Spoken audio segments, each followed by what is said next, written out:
ito ay rated SPG. Striktong patnubay at gabay ng magulang ang kailangan. Sa hindi nga maipaliwanag na dahilan ay sa unang pagkakataon ay magkasabay na nasukol itong si Tanggol at Ramon at talagang halos ikasawi na nila ito. Ang hindi nila alam ay bukod sa puwersa ng mga tauhan ni Pilar ay tumulong din si Olivia at ang mga tauhan nito para masukol ang mag-amang Tanggol at Ramon. Nakatunog kasi si Olivia na susugurin nila Tanggol si Pilar kaya hindi na siya nag-aksaya ng panahon para tulungan ang kanyang mama. Kaya naman, pagpasok pa lang ni Tanggol sa lugar kung saan dinala si Tinding ay agad siyang nabugbog at napagtulungan ng mga tauhan ni Pilar at Olivia.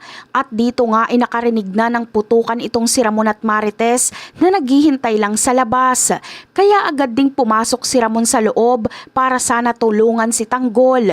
Ngunit sa kasamaang palad ay napakarami palang tauhan ang nakaabang sa kanila doon. Sinadya ito ni Olivia para siguraduhin na mapapaslang ang mag-amang Tanggol at Ramon dahil sa kagustuhan niyang masolo ang kayamanan ng mga Montenegro at pag mangyaring mawala na sa landas niya ang mag-ama ay si Don Julio naman ang kanyang tatapusin para tuluyan ng mailipat sa kanya ang lahat ng kayamanan. Ngunit dito nga nagkakamali si Olivia dahil bagamat nasukol na sila Ramon at Tanggol ay agad ngang darating ang mga kaibigan at ibang tauhan ni Ramon para tulungan sila.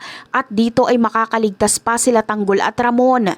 Itutuloy nila ang laban at hahanapin ni Tanggol ang lola niyang si Tinding para iligtas ito. Ngunit habang nagkakagulo ay dito na magkukross ang landas ni Olivia at Ramon.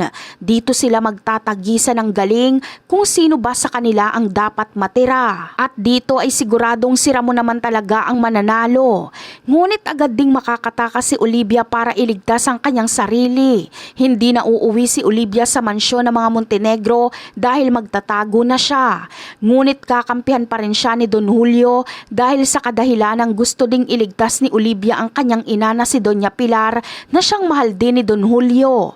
At yan ang aabangan natin. Bye!